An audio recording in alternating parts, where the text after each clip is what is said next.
ఆయుధాన్ని పట్టుకో, బలాన్ని ఇస్తుంది. ఆయుధంతో పెట్టుకోకు, ప్రాణాలు తీస్తుంది. చూడ్డానికి పెన్నులో రీఫిల్ లో ఉన్నాడు, పంచులు మాత్రం పటాసుల్లా పేలుస్తున్నాడు. కుమ్మేండ్రా.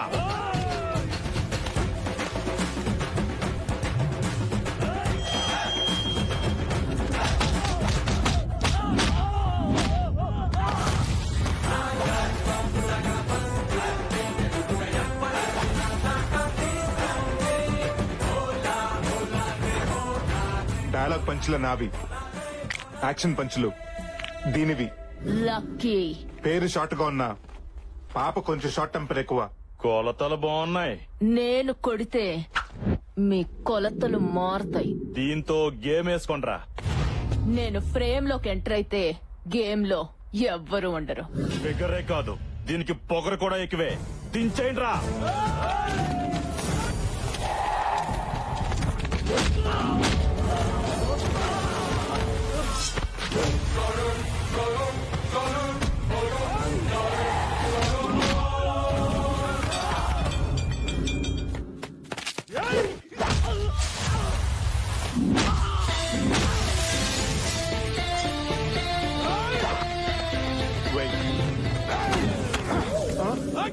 మొక్క తొట్టి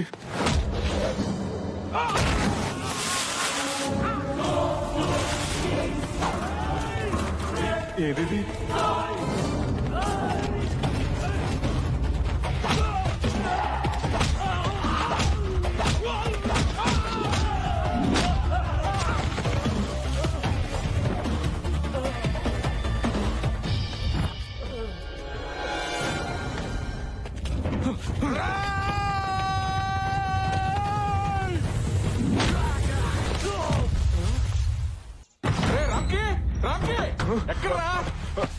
ఏమైంది నాన్న? నువ్వు అసలు మనిషివేనా? ఇలాంటి పనులు చేయటం మన ఇంటా ఉంటా ఉందంటారా? అసలు ఏం జరిగింది నాన్న? చేసిందంతా చేసి సిగ్గు లేకుండా ఏం చేశారని అడుగుతావా? అసలు విషయం చెప్పకుండా రియాలిటీ షోలో మార్కులేసి జడ్జిలకి నసండి నాన్న. నువ్వు ఆ కార్పొరేటర్ కొడుకుని కొట్టావని వాడి గ్యాంగ్ నన్ను రౌండ్ అప్ చేశారు. రౌడీలు రౌండ్ అప్ చేశారన్నా కూడా మీ ఫేసుల్లో టెన్షన్ లేదేంటి? వాళ్ళు మిమ్మల్ని ఏమన్నా చేస్తుంటే ఇంటికి ఫోన్ వచ్చేది కానీ మీరు వచ్చేవారు కాదుగా. ఇది నా కడుపులో ఎలా పుట్టాడే? మీరేగా ఎప్పుడు నా పోలిక అంటుంటారు. అప్పుడప్పుడు అది ఒకటి గుర్తు చేసి నా అనుమానం తీరుస్తూ ఉంటావు. రౌండప్ చేసి ఇంతకు ఏం చేశారు నాన్నగారు? ఓ దొంగ ఫైల్ చూపించి ఇక్కడ సంతకం పెడతావా లేకపోతే నీ కొడుకు తలదించేమంటావా అని వార్నింగ్ ఇచ్చారా. నువ్వు ఇలా రౌడీలను నా మీద తెస్తావని తెలుసుంటే ఆ రోజు నిన్ను హాస్పిటల్లో వదిలేసావాడిని. నేను నిన్నులా పెంచలేదురా, నిలువెత్తు ప్రేమలా పెంచాను. నువ్వు ఇలా మిర్చి డైలాగులు మార్చి మార్చి చెప్పక నాన్న. ఆయన వాళ్ళని కొట్టింది నేను కాదు, మన రాక్షసుని నీకు తెలుసుగా. తెలుసురా. తెలిస్తే దాన్నే వెళ్ళి డైరెక్ట్ గా అడగొచ్చుగా. మొన్నోసారి ఇలాగే అడిగితే పక్కింటి లక్ష్మి ఆంటీకి నా సెల్ నుంచి ఏ సర్టిఫికేట్ మెసేజ్ ఇచ్చింది. ఓహో అందుకేనా ఆవిడ కాలు కేసుకోవాల్సిన చెప్పులు చేత్తో పెట్టుకుని తిరుగుతుంది. ఏం నాన్న పొద్దునే మీ గొడవ ఏంటి? అబ్బే గొడవ ఏం లేదమ్మా, వీడు నా కడుపుని చెడబుట్టాడని తిడుతున్నానంతే. అబ్బా ఎప్పుడో పుడితే ఇప్పుడు లేపు మరీ తిడుతున్నావేంటి? జ్ఞాపకం వచ్చినప్పుడు అలా తిడుతూ ఉంటానమ్మా. అయినా ఆదివారం ఎంత ఎర్లీగా మరి 11ంటికే లేచిపోయావేంటమ్మా? వెళ్ళి పడుకో, మెలకు వచ్చాక అన్నయ్యతో అట్లేంచి పంపిస్తాను. అసహ్యంగా ఆదివారం కూడా అట్లేంటి? వెళ్ళి నాటుకోడు పడరా. స్కిన్లెస్ అమ్మా, బోన్లెస్. బాగా తీరిందా? తప్పదురా, కొట్టినా పడుండేవాడే భర్త, తిట్టినా పడుండేవాడే కొడుకు. అయినా అట్లు దానికి తిట్లు నాక, కోడి దానికి కోటింగ్ నాక, ఈ పద్ధతి ఏం బాగాలేదు అన్న. వాళ్ళు కంప్లైంట్ అన్నారే. యదవ జీవితం. పోతాను, స్నానం చేసి బయటకు పోతాను. దీనికి తెలియకుండా ఎక్కడెక్కడో రాయాల్సి వస్తుంది.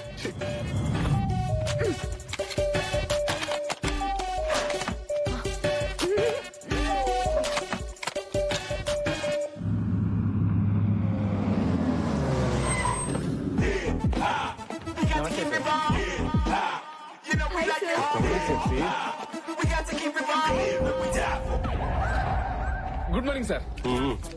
ఏంటి న్యూస్? ఇంట్లో కేబుల్ బిల్ కట్టాలి సార్. సరళ ఆయన శ్రీకాకుళం వెళ్ళాడు సార్. సరళ తీసుకుని కేరళ వెళ్దామా? కల్పన ఆయన కాశ్మీర్ వెళ్ళాడు సార్. మరి కల్పన తీసుకుని కన్యాకుమారి వెళ్దాం, కంఫర్టబుల్ గా. మీరు సూపర్ సార్. లూసీకి అలా ఆయనకి చిన్న గొడవ అయిందండి సార్. మన కంపెనీ లాయర్తో మాట్లాడి ఎవరు చూపించారా? మంచి కంపెనీలుగా చచ్చిపోతున్నాడు రా. మీరు పేరుకే సందీప్ గాని ఏగల సుదీప్ లాంటి వాళ్ళండి. Thank you sir. ఏం బుగ్గలు, మళ్ళీ మొగ్గలు కదా? అవును సార్. థ్యాంక్ యూ సార్, నాకు పనుంది. పని చేసుకోండి కానీ రిలాక్స్ చేసుకోండి. బుగ్గలు పాడకాకని చూసుకోండి. ఓకే, మీరు సూపర్ సార్. ఏం బుగ్గలు రా. Morning sir. Good morning sir. Veena కొన్ని లక్షల మంది కార్మికుల కష్టాన్ని నీ కళ్ళకు పూసిన ఇష్టంగా మార్చావు. ఏ కాటుకు వీణా? ఐటెక్స్ కాటుకు బాస్. నైట్ హైటెక్స్ పబ్ కి 2 టికెట్స్ బుక్ చేయనా? ఇంకో చెప్పండి బాస్. మీ సిస్టర్ వస్తుందా? నా బాయ్ ఫ్రెండ్ వస్తాడు. డిసప్పాయింటెడ్ రా. ఈ రెండుకి స్టాఫ్ నుంచి స్క్రాప్ మొత్తం తీసేస్తా. నీతో సహానండి. నీతో సహా. నన్ను తర్వాత ఇదిలే గానీ ఆ రామ్కి గడు ఇంకా రాలేదు. ముందర సంగతి చూడండి. ఇంటికి సుందర వేసేలా ఉన్నారు వీళ్ళు. ఇంటీరియర్ డిజైనర్స్ ఏంట్రా? అరే సార్ నెంబర్ అడిగింది ఒక అమ్మాయి. ఎవరు రామా? ఆ అమ్మాయి ఆ దీప్తి కత్తిలో ఉంటుంది బావా. నిన్నే అడిగింది సార్ నంబరు. ఏ దీప్తి? రామ్కి వస్తున్నాడు. రారా. ఏ దీప్తి? వీడిక్కడ ఉన్నాడేంటి? ఏంట్రా లేట్ అయింది? సారీ బాస్, గుడికెళ్ళి వచ్చేసరికి కాస్త లేట్ ఆ, అయింది. మీరు గుడికి వెళ్ళి పూజలు చేయించుకునే ఫ్యామిలీ అంతా హ్యాపీగా ఉండండి. మిమ్మల్ని ఉద్యోగం పెట్టుకున్న పాపానికి అదే గుడి మెట్ల దగ్గర అడుక్కు తింటాం. అప్పుడు మీరు వచ్చి ఎద్దులో ఉన్న అడుక్కున్నాడు సిగ్గు లేదా అని మెసేజ్ ఇచ్చుకుంటూ వెళ్ళండి. అయ్యో నేను అలాంటివాడిని కాదండి. 5-10 ఇచ్చే వెళ్తాను. You bloody- బాస్ ఏ ఆత్రి? గుడికి వచ్చిన హాఫ్ అన్ అవర్ లేట్ అయింది. చచ్చా. ఆఫ్టర్ హాఫ్ అన్ అవర్ కి హంగామా చేసి హౌలగా కనబడుతున్నాను. నా మాట విని ఒక 2-3 డేస్ లీవ్ తీసుకుని నువ్వు నేను ఏ ఊటీ కొడైకెనాల్ గుడికి నేను తీసుకెళ్తా. నాకు అడుగుతా. గుడికండి గెస్ట్ హౌస్ కా? ఎండలో పడొచ్చుంటావు. నా క్యాబిన్ కి వెళ్ళి సెంట్రల్ ఏసీ ఆన్ చేసుకుని నువ్వు రిలాక్స్ అవ్వు చెప్తా. Okay boss. 20 టెంపరేచర్ పెట్టుకో. ఇంతకి నేను ఎక్కడున్నాను? అదే సార్, గుడిమెట్ల దగ్గర అడుక్కుంటున్నారు. పంక్చువాలిటీ లేదు కానీ పంచులు మాత్రం వస్తాయి. అయినా నిన్ను కాదురా, నిన్ను కాదు. ఈ ఆఫీస్ లో మగ వదివాలని పెట్టినందుకు మా ఎద్దు డాడీ అనాలి. డాడీ ఏంట్రా ఏమైందిరా? చూడండి డాడీ, పనికి మనం అందరి పనిలో పెట్టుకున్నావు. ఆఫీస్ కి రోజు లేట్ గా వస్తున్నాడు. I can handle this. ఏమయ్యా రామ్కి? నిన్న సిరీ బిల్డర్స్ కి మెయిల్ పంపమన్నాను, పంపావా? ఎలా పంపిస్తాను సార్? 5 నిమిషాలు లేట్ గా వచ్చానని అరగంట నుంచి మీ అబ్బాయి నా క్లాస్ పీకుతుంటే. అబ్బో సరే నువ్వు వెళ్ళి ఆ పని చూడు. Thank you sir. నువ్వు ఆపరా బుర్ర తక్కువ వెధవా. కన్న కొడుకు నమ్మకం నువ్వు వాడు నమ్ముతున్నావా? నీకు నా గురించి తెలుసు కదా. ఎందుకు తెలీదు? నిన్ను కొట్టకపోయినా కొట్టానని చెప్పేసి ఆ నార్వే పోలీసులకు పట్టిస్తే పారిపోయి ఇండియా వచ్చి మూసుకొని బతుకుతున్నా. That was weak moment dad. ఆ వీకు ఈమెయిల్ ఇవ్వడం చేతకాదు గానీ బ్లాక్ మెయిల్ చేయడం బాగా వచ్చు. అసలు ఎన్ని వీక్నెస్ ఎట్లా వచ్చారా నీకు? అమ్మ చెప్తాను డాడీ. చెబుతావు. నేను సాయంత్రం ఇంటికి వెళ్తాక 3వ ఇంటికి వెళ్తా. ఈ బాస్ గాడు ఒకడు మా నాన్నలాగే. వాడు బాస్ అని చెప్పుకోవడానికి అందరి ముందు తిడుతుంటాడు. మధ్యలో మీ నాన్న ఏం చేశాడు రా? ఎవరన్నా భక్తితో గుడికెళ్తారా? మా నాన్న భక్తుడిని చెప్పుకుంటాను గుడికెళ్తుంటాడు. అదృష్టవంతులు రా. గుడికి కూడా ఫ్యామిలీ మొత్తం తీసుకెళ్తున్నాడు కదా. ఏడిసావు. మా నాన్న గుడికి మాత్రం ఫ్యామిలీని తీసుకెళ్తాడు. రెస్టారెంట్ కి, సినిమాలకి సెకండ్ ఫ్యామిలీని తీసుకెళ్తాడా? ఆయన ఒక్కడే వెళ్ళిపోతాడు. అయినా ఈ ట్రాఫిక్ జామ్ అని అబద్ధం చెప్పొచ్చు కదరా. చెప్పొచ్చు, కానీ అబద్ధాలు చెప్తే ఆడపిల్లలు పుడతారంట కదా. అమ్మో, నా చెల్లెలు అంటే పుడతాదని నా భయం రా. రే నువ్వు వెళ్ళి సహస్రనామం టికెట్ తీసుకురా. నమస్కారం పూజారి గారు. అన్న, ఈ రోజు అష్టోత్తరం టికెట్ తీసుకుంటాను. ఆఫీస్ లో మా బాస్ గారి తిట్లు భరించలేకపోతున్నాను. సరేలే నాన్న, అష్టోత్తరం టికెటే తీసుకో. రై అలాగే ప్రసాదం కూడా పట్రా. నువ్వు గుడికి ప్రశాంతత కోసం వచ్చావా, ప్రసాదం కోసం వచ్చావా? ప్రశాంతంగా ప్రసాదం తినొచ్చని వచ్చాను. కర్మరా బాబు, నా లైఫ్ లోకి ప్రశాంతత ఎప్పుడు వస్తుందో ఏంటో. ఛ.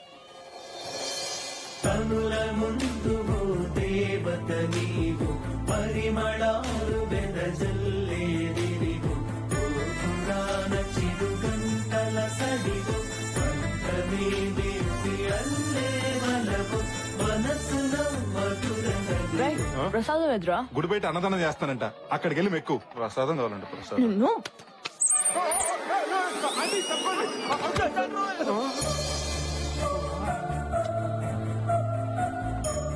ముందు మీరు పూజగానే ఉండి వెనక మా అబ్బాయి టికెట్ తీసుకొస్తాడు. ఓం కేశవాయ నమః, ఓం నారాయణాయ నమః, ఓం మాధవాయ నమః.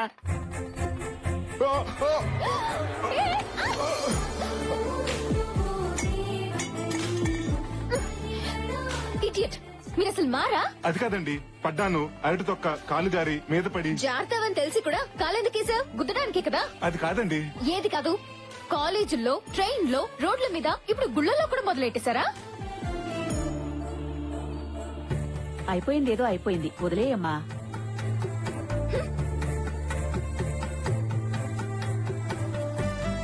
హలో, అమ్మాయిని ఎక్కడ చూసావరా? గుడిలో.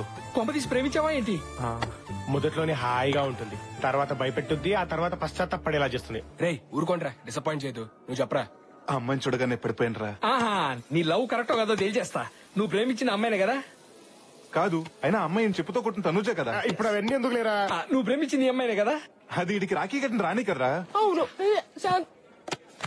అంటే లాజిక్ ప్రకారం నీకు ఏ అమ్మాయిని చూపించినా నువ్వు ప్రేమించిన అమ్మాయి కనిపించాలి. అలా కాకుండా ఈ జిడ్డు మొహాలు కనపడుతున్నాయి అంటే నీ ప్రేమ కరెక్ట్ కాదు. రేయ్, ఆ అమ్మాయి నీ గుడిలో చూసిన అమ్మాయి. తనిక్కడ ఎవరు నా కళ్ళ చూడు అమ్మాయా? కాదు, ఆ బయట చూడదారు అమ్మాయి.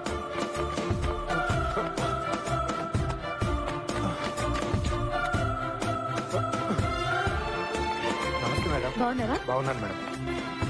హలో మేడం, నేను. హలో సార్, ఆర్డర్స్ కి ఎంట్రీ లేదు సార్. సరే, ఈ 100 రూపాయల నుంచి ఇప్పుడు వెళ్ళింది వైట్ డ్రెస్ లో అమ్మాయి గురించి చెప్పు. నేను లంచం తీసుకునే వాళ్ళ కనిపిస్తున్నానా? పడుకునే వాళ్ళకి కనిపిస్తున్నావు. సరే, నీకు ఉన్నప్పుడు ఇది ఐఫోన్, ఇప్పుడు నీ ఫోన్ అయిపోయింది. చెప్పు. పేరు శృతి. ఈ కంపెనీలో సీనియర్ ఇంటీరియర్ డిజైనర్ గా పనిచేస్తాను సార్. అవునా? హలో శ్రీను, ఆ అమ్మాయి పేరు శృతి అంట. మన పక్కనే ఉన్న వీపీ కంపెనీలో ఇంటీరియర్ డిజైనర్ గా పనిచేస్తుంది. ఏంటి సార్ మీరు 2 ఫోన్లు మెయింటైన్ చేస్తున్నారా? మొబైల్ ఒకటే, ఇది ఫోను, అది కవరు. నువ్వేమో జేపీ కంపెనీలో పనిచేస్తున్నావు, ఆ అమ్మాయి వీపీ కంపెనీలో పనిచేస్తుంది. మీ ఇద్దరికి పీపీపీ డుండు నువ్వు ఎలా జరుగుద్ది? జరుగుతుంది. తొడగొడతానికి తొడంత ముఖ్యమో, పడగొడతానికి పరిచయం అంత ముఖ్యం. శృతి బైక్ పార్క్ చేయడానికి డైలీ పార్కింగ్ వస్తుంది. నేను అక్కడుండి హాయ్ చెప్తాను. ఆహా, ఎవరు? నువ్వేంటి ఇక్కడ? హాయ్ చెప్పడానికి అంత టైం తీసుకుంటే ఐ లవ్ యూ చెప్పడానికి ఇంకెంత టైం తీసుకుంటావరా? ఈ విషయంలో నువ్వు తలదొరచొద్దు. నా తెప్పలవి నిన్నే పడతా. నీ తొక్కలో లవ్ స్టోరీ నేను తొక్కేయడం వల్లే కదా స్టార్ట్ అయింది. అందుకే బంగారం, అప్డేటెడ్ ఐడియా నేను ఇస్తా. వద్దు. ఒకసారి లక్కీ చెప్పేది కూడా వినరా, పోయేదే ఉంది. సరే ఏడు. నువ్వు మీ ఆఫీస్ లో జాబ్ రిజైన్ చేసి ఆ అమ్మాయి ఆఫీస్ లో జాయిన్ అయ్యావనుకో, ఈ యద్దవలతో మాట్లాడడం కాదు, ఆ అమ్మాయితో 24/7 నాన్ స్టాప్ గా మాట్లాడుకోవచ్చు. What idea sister ji. శృతితో ఏమన్నీ జరుగుతాయంటావా? ముందు కలీగ్స్ అవుతారు, తర్వాత లవర్స్ అవుతారు, ఆ తర్వాత కపుల్స్ అవుతారు, ఆ తర్వాత పేరెంట్స్ అవుతారు. ఇంకప్పుడు మమ్మల్ని ఏం గుర్తుంచుకుంటావులేరా? అదే మాటలే. నా కొడుకు పుడితే వాడు నచ్చు నీలాగే పెంచుతా. పెంచుతావు సరే, అగ్రిమెంట్ సంగతి ఏం చేస్తావు? కరెక్టేగా. నేను నా బాస్ కి 2 సంవత్సరాలు అగ్రిమెంట్ రాసిచ్చాను. ఇప్పుడు సడన్ గా రిజైన్ చేస్తానంటే వాడు ఒప్పుకోడే. అవన్నీ నాకు వదిలేరా, నేను చూసుకుంటా. నేనే సార్, కొంచెం మీతో మాట్లాడాలి. అసలు ఎవరి పర్మిషన్ తీసుకుని లోపలికి వచ్చావరా? నేను ఏ క్షణమే జాబ్ నుంచి పీకేస్తున్నాను. ఏం పీకుంటావు పీకు. Thank you sir. నేను వచ్చింది కూడా జాబ్ రిజైన్ చేస్తానని చెప్పడానికే. నా బాండ్ పేపర్ ఇచ్చేస్తే పంపించండి డాడీ. ఆ నసగారితో మనకెందుకు? నువ్వు ఆగరా? ఏం తమాషానా? 3 ప్రాజెక్టులు డిజైన్ చేస్తానండి, నువ్వు డిజైన్ చేస్తే మా కంపెనీ పరిస్థితి ఏమి? పంపించండి డాడీ. వీళ్ళ ప్లేస్ లో దీని అక్కని పెడతా. 3 నెలల ప్రాజెక్ట్స్ నేను డిజైన్ చేస్తా. ఏడాదికి రా, 3 నెలల్లో తల్లి చేయడానికే. అది సంవత్సరం తర్వాత పాపను తీసుకొచ్చి నన్ను తాత తాత తాత అనిపిస్తాది. ఇలా సడన్ గా మానేస్తానంటే నేను ఒప్పుకోనయా. నాకు అమెరికాలో జాబ్ వచ్చింది సార్. ఆ బాండ్ పేపర్ ఇచ్చేస్తే అమెరికా వెళ్ళిపోతావా? No no no no. Bond paper కాదు కదా, కనీసం టిష్యూ పేపర్ కూడా ఇవ్వడం కుదరదు. రాయ్ ఎవరది? బాలే బాబు డాడీ తెలీదా? లక్ష్మి పాప లంచ్కి వస్తావా? దీనికి దీంట్లో కూడా పాప కావాలా? కృష్ణుడు విష్ణువు కలిసారంటే వీడు నన్ను కొరికేస్తా. Hey Mahesh, hey Pavan, no shouting. Only నీ కోటింగ్ రారై. Dad only coating. నన్ను ఎవరు కొట్టారు? చెప్పుకో చూద్దాం. ఎవడికి కొడితే దిమ్మ తిరిగి మైండ్ బ్లాక్ అవుద్దో వాడే పండుగడు. గెస్ చేశాడు. నువ్వు సూపర్ అన్నయ్య. గెస్సే కాదురా, మీరు ఛాన్స్ ఇస్తే మీ చేత సుస్సు పోయిస్తా. హీరోలా మాస్క్ వేసుకుని వస్తే భయపడతా అనుకున్నారా? డైలాగులు చెప్పడం కాదురా రై, మాట మీద నిలబడాలి, నిలబడి చూపించాలి. నువ్వు అరిస్తే మీ డాడీ వణుకుతాడేమో, అదే నేను అరిస్తే. ఆడవాసనలా ఉంది. కత్తిలో ఉన్నావు, కొంచెం హ్యాండ్ లేపు. నేను వచ్చింది ఇవ్వడానికి కాదురా, తీసుకోవడానికి. ముద్దా బాండ్ పేపర్. నువ్వు సేంటిమా? నేను మర్యాద అడిగితే ఇవ్వరు. మొగోడని గుడక చూడకుండా అంతంత దెబ్బలు కొట్టావా? అదే నేనైతే నువ్వైతే మొదటి దెబ్బకే కాళ్ళ మీద పడేటోన్ని. నేను కూడా మీ కాళ్ళ మీద పడతా. మీరు ఓకే అంటే ఓకేనా? మర్యాద అడిగితే చెప్పవా నువ్వు? నిన్ను ఏమ్మా, ఎన్నో పూజలు చేస్తే పుట్టిన ఒక్కగానొక్క కొడుకు, వాడిని ఇచ్చిపెట్టమ్మా. Bond paper ఇచ్చేసాలే. మీరు మా కంపెనీలో జాయిన్ అవ్వడము నాకు చాలా సంతోషంగా ఉంది. కానీ నేను వాళ్ళలా ₹1,00,000 శాలరీ ఇవ్వలేను. 50,000 మాత్రమే ఇవ్వగలుగుతాను. సాలరీదే ఉంది, సాటిస్ఫాక్షన్ ముఖ్యం. డబ్బుంటే స్విమ్మింగ్ పూల్ కట్టించుకుంటాం గానీ సముద్రం కట్టించుకోలేం కదా sir. Good, but 1 condition. 1 year bond ఇవ్వాలి. 1 year ఏం sir, already 3 years bond send చేసి తీసుకొస్తే. ఎక్సలెంట్. ముందు మన స్టాఫ్ ని పరిచయం చేస్తారా? Yes, why not. Pleasure meeting you. Likewise. Hi sir, నా పేరు ఝాన్సీ. నా నెంబర్ చాలా ఫ్యాన్సీ. నైస్. ప్లీజ్ ఓకే, ఒక అమ్మాయి ఉండాలి పొడుగ్గా. అమ్మాయి పేరు కూడాను కృతియో ప్రకృతియో. శృతి గారా? లేదు సార్, మానేసింది. మానేసిందా? అవును సార్, పక్కనే ఉన్న జేపీ ఇంటీరియర్స్ లో జాయిన్ అయింది. అదేంటయ్యా, ఇప్పుడే జాయిన్ అయ్యావు అప్పుడే రిజైన్ చేస్తానంటావు? నో, నేను ఒప్పుకోను. సార్ ప్లీజ్ సార్, నేను ఇక్కడ ఉండలేను సార్. పైగా మీ ఆఫీస్ వాస్తు కూడా నాకు నచ్చలేదు. నా బాండ్ నాకు ఇచ్చేయండి సార్. No, never. నేను ఒప్పుకోను. ఒప్పుకోవురా? మీరేంట్రా ఇక్కడికి వచ్చారు? అక్కడ శృతిని చూడగానే ఇక్కడ సీన్ అర్థమైంది. నీకు బాలీవుడ్ విలన్స్ తో రారా పోరా అనే ర్యాపో ఉందా? ర్యాప్ ఏంటి, డార్లింగ్, డూడ్ అనే రిలేషన్షిప్ కూడా ఉంది. అందుకే నా బాండ్ పేపర్ నాకు ఇచ్చే. నేనివ్వను. బాండ్ పేపర్ ఇవ్వకపోతే బాండ్ బజాయిస్తావు. అంటే నాకెవరు లేరనుకున్నావా? నాకు నా లక్కీ ఉంది. మేరే పాస్ లక్కీ హై. ఎవర్రా నేను లోపలికి రమ్మంది? పుట్టింటికి రావడానికి పర్మిషన్ కావాలా సార్? మరి అమెరికా వెళ్తారన్నావు? మొన్నటి వరకు మోదీకి వీసా ఇవ్వని దేశానికి, దేవ్యానికి అన్యాయం చేసిన దేశానికి నేను మాత్రం ఎందుకు వెళ్ళాలని ఒబామాకు సారీ చెప్పేసి డ్రాప్ అయిపోయాను. అందుకే ప్రాయశ్చిత్తంతో గుడికెళ్ళి ప్రసాదం తీసుకొచ్చా. డాడీ వీటన్ని చెప్పినా జాయిన్ చేసుకోకండి. బాబు, చిన్న బాబు, తాగినప్పుడు 90 ml, అదే 90 అంటాం, ఆవేశంలో 60 అంటాం, కోపం వస్తే 4 పీకుతాం. అవన్నీ మనసులో పెట్టుకుంటే ఎలా చిన్న బాబు? ఎవడ్రా బాబు చిన్న బాబు? డాడీ వీడిని జాబ్ లో జాయిన్ చేసుకుంటే స్నేక్ కి శాలరీ ఇచ్చి పెంచుకున్నట్టే. అది కాదురా, వాడు మన శత్రువు. ఎక్కడో ఉండడం కన్నా ఇక్కడే ఉండడం మంచిది. పని చేయించుకోవచ్చు, రివెంజ్ తీర్చుకోవచ్చు. సరేనయ్యా, నిన్ను తిరిగి మా కంపెనీలో చేర్చుకుంటాం. కానీ ముందులా ₹1,00,000 ఇవ్వం. 25,000 తగ్గినా పర్వాలేదు సార్. తగ్గేది 25 గారు, ఇచ్చేదే 25. ఏమైందిరా? రీజన్ కాబట్టి 25,000 ఇస్తారంట. ఫ్రిడ్జ్ లో స్నాక్స్ లా ఫ్రెష్ గా ఉండే జీవితం షూలో సాక్స్ లా కంపైపోతుంది అనుకోలేరా? ఫారెన్ కార్ లో తిరిగేడు ఫారెన్ కూడా అయిపోతాడు, మనం మాత్రం అడుగున్నాం ఏంట్రా? చెన్కీలా మెరిసే మన రామ్కి దమ్కి ఇచ్చాడేంట్రా భగవాన్? హే భగవాన్. హలో 3 రోజెస్, మాస్క్ లో వచ్చి టాస్క్ ఇచ్చేసి మీరేం తెలిస్తే ఒక్కొక్కడు బాత్రూమ్ దగ్గర క్లీనర్ గాను, బయట సెక్యూరిటీ గార్డ్స్ లా సెటిల్ అవుతారు. జాగ్రత్త. ఇదిగో శృతికి రామ్కి పుట్టపోయే పిల్లగాడికి నేనే పార్సల్ చేస్తా. మళ్ళీ చేయడానికి దీనికి ఖర్చులు పెట్టు. హాస్టల్ ఫుడ్ బానే ఉందమ్మా. నువ్వు ఎలా ఉన్నావో చెప్పు. హాయ్ అండి, నేను తర్వాత కాల్ చేస్తాను. ఆ, మీరు? నా పేరు రామకృష్ణ అండి. అందరు ముద్దుగా రామ్కి అని పిలుస్తారు. అదే నిన్న టెంపుల్ లో మీకు డాష్ ఇచ్చాను కదా, నువ్వేంటి ఇక్కడ? మీకు సారీ చెప్దామని. సారీ చెప్పడానికి ఆఫీస్ కి రావాలా? ఓ వారం ఆగుంటే నేనే గుడికొచ్చేదానిగా. అయ్యో అది కాదండి, నేను కూడా ఇక్కడే జాబ్ చేస్తుంటాను. వాట్? అవునండి, మొన్నటిదాకా ఇక్కడే వర్క్ చేసేవారండి. మొన్న మధ్యన లీవ్ లెటర్ అనుకుని రిజైన్ లెటర్ ఇచ్చారండి. తర్వాత రిలీజ్ అయ్యి వెనక్కి తిరిగి వచ్చారండి. లీవ్ లెటర్ అనుకుని రిజైన్ లెటర్ ఇచ్చారా? పెరుగు అనుకుని పాయిజన్ తాకండి. రిలీజ్ అయినా ఫలితం ఉండదు. ఆ అమ్మాయి మీకు బాగా నచ్చేసినట్టుంది కదండి. నీకెలా తెలుసురా? మన దగ్గర ఫుల్ డీటెయిల్స్ ఉన్నాయండి. చెప్పు, అమ్మాయి గురించి చెప్పు. పిల్లల స్కూల్ ఫీజు కట్టాలండి. అమ్మాయి పెళ్ళైందా? నాకు పెళ్ళైంది కదండి, నా పిల్లలకండి. సరే గాని థ్యాంక్స్ అండి. పేరు శృతి అండి, హైట్ 5'7" అండి, వెయిట్ 57 అండి. ఒరేయ్, ఇంత త్వరగా నీ డీటెయిల్స్ ఎలా తెలిసినారా నీకు? నాకే కదండి, ఈ రెజ్యూమ్ చూసిన ఎవరికైనా తెలుస్తుంది.